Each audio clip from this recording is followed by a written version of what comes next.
আসসালামু আলাইকুম। পর্যায় সারণীর আরেকটি নতুন ক্লাসে তোমাদের সবাইকে স্বাগতম। গত ক্লাসে আমরা দেখেছিলাম আয়নীকরণ শক্তি কি এবং পর্যায় সারণীতে এর মানটা কিভাবে পর্যায়ক্রমে পরিবর্তন হয়। আজকে আমরা ইলেকট্রন আসক্তি সম্পর্কে জানবো এবং পর্যায় সারণীতে তার মানের যে পরিবর্তনটা যে পর্যায়ক্রমে হয় সেটা জানার চেষ্টা করব। তোমরা দেখি আসলে ইলেকট্রন আসক্তি জিনিসটা কি। দেখো এখানে বলা হচ্ছে গ্যাসীয় অবস্থায় কোনো মৌলের 1 মোল পরমাণুতে 1 মোল ইলেকট্রন প্রবেশ করিয়ে 1 মোল ঋণাত্মক আয়নে পরিণত করতে যে পরিমাণ শক্তি নির্গত হয়। আগেরবার আমরা দেখেছিলাম আয়নীকরণ শক্তি দ্বারা ইলেকট্রন অপসারণ করা হচ্ছিল, এই ক্ষেত্রে ইলেকট্রন প্রবেশ করানো হচ্ছে। আর ইলেকট্রন প্রবেশ করলে স্বাভাবিকভাবে ঋণাত্মক আয়ন তৈরি হবে। তো এই ক্ষেত্রে গ্যাসীয় অবস্থায় থাকা লাগবে 1 মোল পরমাণুতে 1 মোল ইলেকট্রনই প্রবেশ করাতে হবে, সেই ক্ষেত্রে 1 মোল ঋণাত্মক আয়ন তৈরি হবে। এই কাজটা করতে যে পরিমাণ শক্তি নির্গত হয় তাকে বলা হয় ইলেকট্রন শক্তি। তাহলে আমরা যেহেতু পর্যায় সারণীতে পর্যায়ক্রমে কিভাবে পারমাণবিক আকারের পরিবর্তনটা হয় সেটা জানি, সেই ক্ষেত্রে ওইটার হেল্প নিয়ে খুব সহজে এটা উত্তর পরীক্ষাতে আমরা লিখতে পারবো।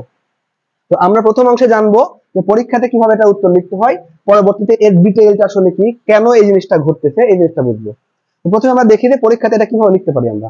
তো প্রথমত আমাদের লেখার ধাপ হচ্ছে যে আমরা আগে ওই যে পর্যায় সারণীতে যে একই পর্যায়ে বা একই গ্রুপে পারমাণবিক ব্যাসার্ধ বা আকার পরিবর্তন হচ্ছে সেই ক্রমটা ব্যাখ্যা করব। তো আমরা জানি পর্যায় সারণীতে একই পর্যায়ে বাম থেকে ডান দিকে গেলে পারমাণবিক ব্যাসার্ধ কমে যায় বা আকার ছোট হয়ে যায়। একইভাবে একই গ্রুপের উপর থেকে নিচের দিকে আসলে কিন্তু পারমাণবিক ব্যাসার্ধ বৃদ্ধি পায়। এবং এই ক্ষেত্রে একই পর্যায়ের বাম থেকে ডান দিক গেলে যে আকার ছোট হয়ে যাচ্ছে, এই আকার ছোট হওয়ার সাথে সাথে ইলেকট্রন শক্তির মান বেড়ে যাবে। অর্থাৎ আমরা এই জিনিসটাকে এইভাবে মনে রাখতে পারি যে ইলেকট্রন আসক্তি এবং পারমাণবিক ব্যাসার্ধ পরস্পরের ব্যস্তানুপাতিক। ব্যাসার্ধ কমে গেলে ইলেকট্রন শক্তি বাড়ে, একইভাবে ব্যাসার্ধ বাড়লে ইলেকট্রন শক্তির মান কিন্তু কমে যায়। তাহলে যদি আমরা এখানে একটু দেখানোর চেষ্টা করি বিষয়টা, ধরো এটা একটা পর্যায় সারণীর 2-3টা আমি গ্রুপ এবং পর্যায় এখানে দেখাচ্ছি। তো এদিক থেকে খেয়াল করো, আমরা একই পর্যায়ে যদি বাম থেকে ডান দিকে যাই তাহলে আকারের ক্রম খেয়াল করে দেখো। আকার যদি আমরা চিন্তা করি তাহলে এই দিকে বড় আকারের পরমাণুগুলো থাকবে, যত ডান দিকে যাওয়া যাবে এদিক কিন্তু আকার হবে যাবে ছোট। তাহলে যেহেতু পারমাণবিক ব্যাসার্ধ এবং ইলেকট্রন শক্তি পরস্পরের ব্যস্তানুপাতিক, তাহলে ইলেকট্রন শক্তির বেলা কিন্তু এটা ঠিক বিপরীত ঘটবে।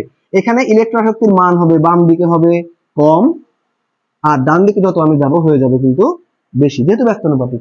একইভাবে একই গ্রুপের বেলায় ঘটনাটা ঘটবে। আমরা যত নিচের দিকে আসবো আকার বড় হতে থাকবে এবং ইলেকট্রন শক্তির মানটা কমে যাবে। তাহলে এটা আমরা লিখতে পারি কিভাবে, আমরা লিখবো এইভাবে যে আমরা জানি একই পর্যায়ের বাম থেকে ডান দিক গেলে পারমাণবিক ব্যাসার্ধের মান কমে যায়, অর্থাৎ পরমাণুর আকার ছোট হতে থাকে এবং পরমাণুর আকার যত ছোট হয় ইলেকট্রন শক্তির মান তত বৃদ্ধি পায়।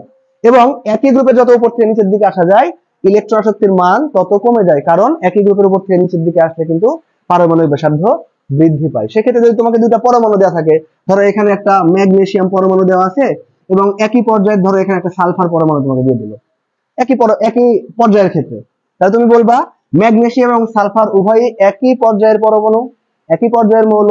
সুতরাং এই ম্যাগনেসিয়ামের অবস্থান দেখা যাচ্ছে এখানে বাম দিকে এবং সালফারের অবস্থান ডান দিকে, সুতরাং ম্যাগনেসিয়ামের থেকে সালফারের আকার কিন্তু ছোট। যেহেতু সালফারের আকার ছোট তাহলে সেই হিসাবেই কিন্তু ম্যাগনেসিয়ামের তুলনায় সালফারের ইলেকট্রন শক্তির মান বেশি হবে। একইভাবে যদি আমরা নিচের দিকে আসি, ধরো ম্যাগনেসিয়ামের ঠিক নিচে আছে হচ্ছে ক্যালসিয়াম 2 নম্বর গ্রুপের ক্ষেত্রে, তাহলে আমরা বলতে পারি এই ম্যাগনেসিয়াম এবং ক্যালসিয়াম উভয় একই গ্রুপের মৌল এবং একই গ্রুপের যত আমরা উপর থেকে নিচের দিকে আসি পারমাণবিক ব্যাসার্ধ বৃদ্ধি পায়। এবং আমরা জানি পারমাণবিক ব্যাসার্ধ বৃদ্ধির সাথে সাথে আয়নীকরণ ইলেকট্রন আসক্তির মান কিন্তু কমতে থাকে। সুতরাং আমরা একই গ্রুপের উপর থেকে নিচের দিকে আসলে কিন্তু ইলেকট্রন শক্তির মান কমে যাবে, কারণ ব্যাসার্ধ এখানে আস্তে আস্তে বেড়ে যাচ্ছে। এভাবে লিখলে পরীক্ষাতে তোমরা ফুল মার্ক পেয়ে যাবে ইনশাআল্লাহ। এখন আমরা জানার চেষ্টা করব যে আসলে প্রকৃতপক্ষে কেন এই ঘটনাটা ঘটে। আমরা যে বলছি একই পর্যায়ে বাম থেকে ডান দিক দিলে আকার ছোট হচ্ছে, তার সাথে সাথে ইলেকট্রন শক্তির মান কমে যাচ্ছে, তো কেন হচ্ছে সেটা আমরা একটু ব্যাখ্যা করার চেষ্টা করি। দেখো, আমরা যত একই পর্যায়ের বাম থেকে ডান দিকে যাই আকার ছোট হয়, এটা ঠিক, পরমাণুর আকার ছোট হয়ে যায়। যদি আমরা এখানে কম্পারিজনে যাই, মনে করো ম্যাগনেসিয়াম নিলাম এবং ডান দিক থেকে একটা ক্লোরিন পরমাণু নিলাম, এই দুইটা কিন্তু 3 নাম্বার পর্যায়ের মৌল, এই দুইটা পরমাণুই 3 নাম্বার পর্যায়ে অবস্থান করে। তাহলে এই এখানে দেখা যাচ্ছে ম্যাগনেসিয়ামের অবস্থান বাম দিকে, ক্লোরিনের অবস্থান ডান দিকে, সুতরাং ম্যাগনেসিয়ামের থেকে ক্লোরিনের আকার অবশ্যই ছোট। তাহলে এই ক্ষেত্রে ইলেকট্রন শক্তির মান বাড়তেছে কেন একটু খেয়াল করো। যেহেতু আকার ছোট, খেয়াল করে দেখো উভয়ের ক্ষেত্রে কিন্তু মোট শক্তি স্তর সংখ্যা 3টা, কারণ দুইজনেই 3 নাম্বার পর্যায়ের মৌল। তার মানে সর্বশেষ শক্তি স্তর ম্যাগনেসিয়ামের 3 নাম্বার, ক্লোরিনেরও 3 নাম্বার। কিন্তু আকার ছোট হওয়ার কারণে ম্যাগনেসিয়ামের থেকে ক্লোরিনের সর্বশেষ শক্তি স্তরে যে 7টা ইলেকট্রন আছে, সেই 7টা ইলেকট্রনকে ক্লোরিনের নিউক্লিয়াস যে পরিমাণ শক্তি দ্বারা আকর্ষণ করে, ম্যাগনেসিয়ামের মাত্র 2টা ইলেকট্রনকে, আকার কিন্তু তুলনামূলকভাবে বড় আছে ম্যাগনেসিয়ামের, তাহলে ওই আকার বড় হওয়ার কারণে এবং সর্বশেষ শক্তি স্তরে মাত্র 2টা ইলেকট্রন থাকার কারণে ম্যাগনেসিয়ামের নিউক্লিয়াস ওই পরিমাণ বল দ্বারা ওই ইলেকট্রনগুলোকে আকর্ষণ করতে পারে না। তার মানে সর্বশেষ শক্তি স্তরে ইলেকট্রনের সাথে ক্লোরিনের নিউক্লিয়াসের আকর্ষণ বেশি, কিন্তু ম্যাগনেসিয়ামের ক্ষেত্রে আকর্ষণের পরিমাণটা কম। অর্থাৎ যেহেতু এই ক্লোরিনের নিউক্লিয়াস থেকে সর্বশেষ শক্তি স্তরের দূরত্ব কম, ওই শক্তি স্তরে কিন্তু ক্লোরিন স্টিল বাইরে থেকে ইলেকট্রন নেওয়ার চেষ্টা করবে। ম্যাগনেসিয়ামের ক্ষেত্রে এই দূরত্বটা বেশি হওয়ার কারণে ম্যাগনেসিয়ামের নিউক্লিয়াস চেষ্টা করলেও তুলনামূলকভাবে বেশি পরিমাণ বল কিন্তু প্রয়োগ করতে পারবে না, মানে অনেক কম বলে কিন্তু আকর্ষণটা করবে। অর্থাৎ এই ক্ষেত্রে ম্যাগনেসিয়াম বাইরের শক্তি স্তরে ইলেকট্রন টানবে কম, কিন্তু ক্লোরিন কিন্তু টানবে অনেক বেশি। এখানে চিত্র দিয়ে দেখায় তাহলে তোমাদের জন্য বুঝতে সুবিধা হবে। ম্যাগনেসিয়ামের চিত্র যদি আমরা এখানে দেখাই তাহলে 1 নাম্বার শক্তি স্তরে 2টা ইলেকট্রন, 2 নম্বরে আছে হচ্ছে 8টা ইলেকট্রন, এবং 3 নাম্বার শক্তি স্তরে ইলেকট্রন থাকে হচ্ছে মোট 2টা। একইভাবে ক্লোরিন আমরা দেখি, তাহলে 1 নাম্বার শক্তি স্তরে 2টা, এরপর আছে হচ্ছে 8টা, এবং সর্বশেষ শক্তি স্তরে ইলেকট্রন আছে হচ্ছে 7টা। এই হচ্ছে ক্লোরিনের গঠন। এটা হচ্ছে ম্যাগনেসিয়াম পরমাণু, আর এটা হচ্ছে আমাদের ক্লোরিন পরমাণু। তো খেয়াল করে দেখো, ম্যাগনেসিয়ামের কিন্তু আকার বড়। এখানে যদি আমরা দেখাই, ম্যাগনেসিয়ামের আকার ক্লোরিনের থেকে বড়। অর্থাৎ নিউক্লিয়াস থেকে ম্যাগনেসিয়ামের এই সর্বশেষ শক্তি স্তর 2টা ইলেকট্রনের দূরত্ব বেশি, আর এর ক্লোরিনের নিউক্লিয়াস থেকে সর্বশেষ শক্তি স্তর 7টা ইলেকট্রনের দূরত্ব কম।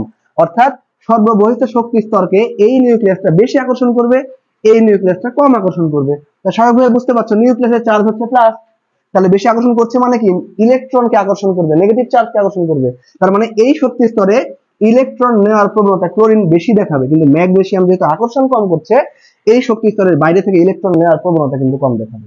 এই কারণেই প্রকৃতপক্ষে ম্যাগনেসিয়ামের থেকে ক্লোরিনের ইলেকট্রন শক্তির মান বেশি। অর্থাৎ একই পর্যায়ের বাম থেকে ডান দিক গেলে আকার হ্রাসের সাথে সাথে ইলেকট্রন শক্তির মান বেড়ে যায়। ঠিক একই কারণে একই গ্রুপের উপর থেকে নিচের দিকে আসলে আকার যেহেতু বেড়ে যায়, এই কারণে নিউক্লিয়াসের সাথে সর্বশেষ শক্তি স্তরে ইলেকট্রনের আকর্ষণ কমে যায়।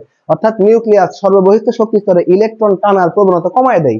এই কারণে আকার বৃদ্ধির সাথে সাথে ইলেকট্রন শক্তির মান কিন্তু কমে যায়। অর্থাৎ আমরা এক কথায় বলতে পারি, একই পর্যায়ের বাম থেকে ডান দিক গেলে পারমাণবিক আকার কমে যায় এবং ইলেকট্রন শক্তির মান বাড়ে, এবং একই গ্রুপের উপর থেকে নিচের দিকে আসলে পারমাণবিক আকার বৃদ্ধি পায় এবং ইলেকট্রন শক্তির মান কিন্তু কমে যায়। আশা করছি তোমরা বুঝতে পারছো পরীক্ষাতে কিভাবে জিনিসটা ব্যাখ্যা করতে হবে এবং প্রকৃতপক্ষে এর ভিতরে কি আছে। তো আমরা সামনের ক্লাসে ইনশাআল্লাহ তড়িৎ ঋণাত্মকতা নিয়ে আলোচনা করব। ততদিন পর্যন্ত আমাদের পেজ এবং চ্যানেলে ফলো এবং সাবস্ক্রাইব করে কানেক্টেড থাকবে।